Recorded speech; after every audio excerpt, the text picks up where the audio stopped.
Hello everyone, welcome to my YouTube channel KM Group of Education. I Ashok Sharma and you watching my YouTube channel. जिन्होंने अब तक हमारे channel को subscribe नहीं किया है सब्सक्राइब करें, ज़्यादा से ज़्यादा लाइक करें, शेयर करें। पिछली क्लास में अब तक हमने बात की थी फॉर्म ऑफ गवर्नमेंट की, principles of democracy and elements of democracy, जिसमें हमने इक्वलिटी और फ्रीडम की बात की थी। आज का हमारा टॉपिक आता है डिसीजन मेकिंग मैकेनिज्म।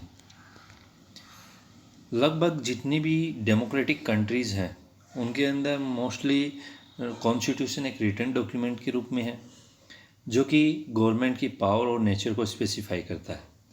कॉन्स्टिट्यूशन ने गवर्नमेंट की पावर को 3 पार्ट में या डिवाइड किया है, जिसको लेजिस्लेचर, एग्जीक्यूटिव, जुडिशरी, इन 3 पार्ट में, अलग अलग पार्ट में ये गवर्नमेंट की पावर डिवाइड है, जिसमें हम आज बात करने वाले हैं। इन तीनों को यहाँ पर देखने वाले। सबसे पहले हम बात करते हैं लेजिस्लेचर की। लेजिस्लेचर, जिसमें आप लोगों को मैंने पिछली क्लास में बताया था कि हम अपने रिप्रेजेंटेटिव को खुद इलेक्ट करते हैं और वो रिप्रेजेंटेटिव जो है हमारे लिए कुछ लॉ या फिर रूल रेगुलेशन जो भी बनते हैं, जो बिल पास होते हैं, वो काम होता है हमारे रिप्रेजेंटेटिव। जो रिप्रेजेंटेटिव इलेक्ट होकर जाते हैं वो करते हैं। तो यहाँ पर लेजिस्लेचर में हम उन्हीं की बात करने वाले हैं। पीपल्स के थ्रू अपने रिप्रेजेंटेटिव को इलेक्ट किया जाता है, जो कि लेजिस्लेचर के लिए इलेक्ट किया जाता है। लेजिस्लेचर के अंदर 2 हाउस हैं, first house and second house. इनकी यूनियन लेजिस्लेचर को हम, इन दोनों को जो मिलाकर, फर्स्ट हाउस और सेकंड हाउस दोनों को मिलाकर यूनियन लेजिस्लेचर को हम पार्लियामेंट बोलते हैं। पार्लियामेंट के अंदर 2 हाउस हैं, जैसे मैंने अभी भी बताया था, फर्स्ट एंड सेकंड, लेकिन इनको अलग अलग नामों से जाना जाता है, लोकसभा एंड राज्यसभा। जिसके अंदर union legislature, it means parliament के अंदर हमारे लिए एक लॉ या फिर हमारी कंट्री के लिए जो लॉ तैयार किया जाता है, उसे हम, उस प्रपोजल को या फिर उस लॉ को बिल बोला जाता है।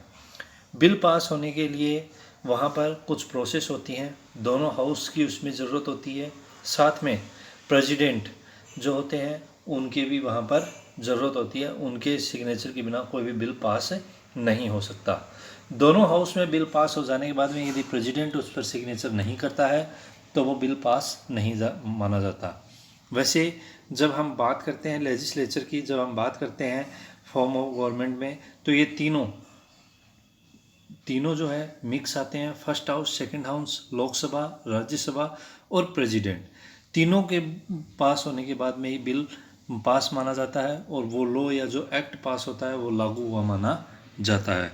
इससे पहले बिल्कुल भी नहीं माना जाएगा। यदि लोकसभा में बिल पास हो जाता है, राज्यसभा में बिल पास नहीं हुआ, तो बिल वहीं पर कैंसिल हो जाएगा।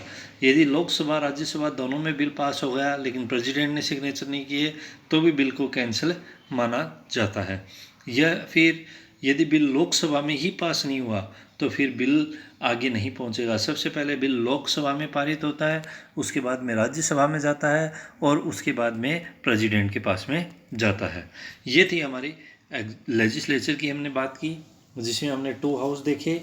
2 हाउस थे हमारे, लोकसभा, राज्यसभा, जिसमें सभी बिल पास किए जाते हैं, जिनको हम लॉ बोलते हैं। जितने भी लॉ या एक्ट बनाए जाते हैं उसका जो प्रपोजल होता है उसे बिल बोलते हैं और उसमें प्रेसिडेंट के सिग्नेचर जरूरी होते हैं। अब हम यहाँ पर बात करते हैं executive. Executive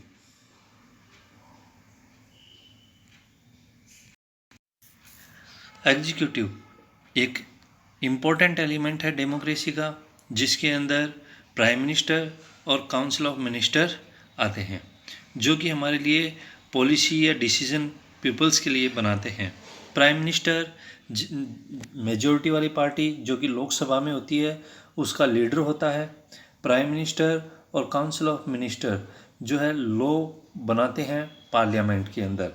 council of minister और पार्लियामेंट में प्राइम मिनिस्टर मिलकर जो है लॉ पास करते हैं, लेकिन काउंसिल ऑफ मिनिस्टर और प्राइम मिनिस्टर अकेले किसी भी बिल को या किसी भी लॉ को पास नहीं कर सकते, उसमें सभी की जो है मंजूरी ज़रूरी होती है। इसी के साथ में frame of work of the constitution, it means in सभी को जो है कॉन्स्टिट्यूशन के अकॉर्डिंग अपना काम करना होता है। साथ में जो है कुछ नई प्रॉब्लम्स जो क्रिएट होती हैं उनके लिए कुछ नए लॉ पास करने का काम भी जो है इन्हीं का होता है। जिस प्रकार से हम बात करते हैं 2005 के information right to information bill की, तो उसकी ज़रूरत जब महसूस की गई तब उसको पास किया गया। ये सभी बिल जो है, जितने भी बिल हमने बात की थी अभी लेजिस्लेचर के अंदर कि किस तरीके से प्रपोजल आता है, किस तरीके से पास होता है, वो लाने का और उसे पास करवाने का काम प्राइम मिनिस्टर और काउंसिल ऑफ मिनिस्टर का होता है। हालांकि इसके अंदर सभी की मंजूरी ज़रूरी होती है, अकेला प्राइम मिनिस्टर और काउंसिल ऑफ मिनिस्टर जो है इसको पास नहीं कर सकते। एक बात ज़रूर बता दूं, काउंसिल ऑफ मिनिस्टर क्या होते हैं, जितने भी मिनिस्टर्स होते हैं, home minister, rail minister, finance minister, ये जितने भी मिनिस्टर होते हैं इनको मिलाकर जो है काउंसिल ऑफ मिनिस्टर होते हैं।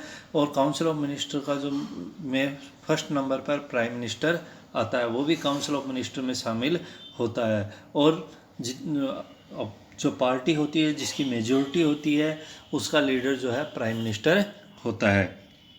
अब हम बात करते हैं यहाँ पर थर्ड की, अपने जो फॉर्म ऑफ गवर्नमेंट है, गवर्नमेंट का जो थर्ड पार्ट है जुडिशरी।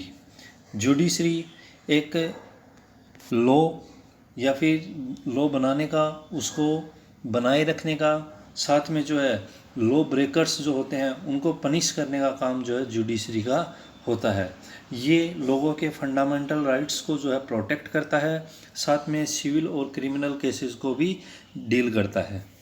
ये कॉन्स्टिट्यूशन की रक्षा के लिए जुडिशरी सिस्टम बनाया गया है। इसका एक डेमोक्रेसी के अंदर बहुत ही इम्पोर्टेंट रोल होता है।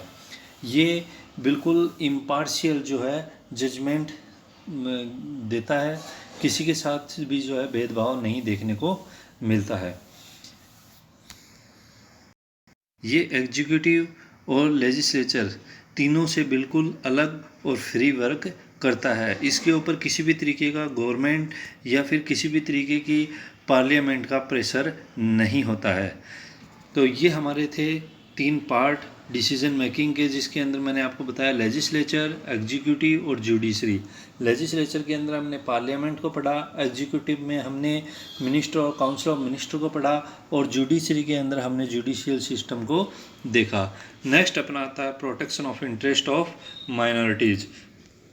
बहुत से लॉ जब पास किए जाते हैं तो उनके अंदर जो सभी मेंबर होते हैं वो उस ओपिनियन के या उस लॉ के साथ में नहीं होते हैं, कुछ उसके अगेंस्ट भी होते हैं, लेकिन वहाँ पर उसी चीज़ को माना जाएगा जिसकी मेजॉरिटी होगी।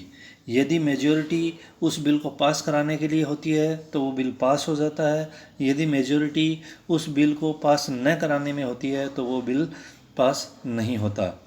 यहाँ पर जो है गवर्नमेंट ऐसा नहीं है कि मेजॉरिटी वाले लोगों की ही तरफ ध्यान देगी, बल्कि गवर्नमेंट जो है माइनॉरिटीज़ जो होते हैं उनकी तरफ भी ध्यान दिया जाएगा, उनको पूरी तरीके से सेटिस्फाई किया जाता है।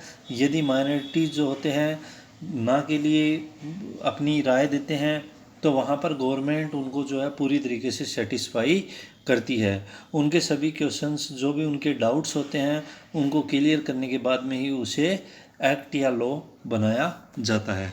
तो ये थे हमारे डिसीजन मेकिंग मैकेनिज़्म के कुछ पार्ट जो हमने आज देखे हैं। आई होप आपको ये वीडियो पसंद आया होगा। Thanks for watching.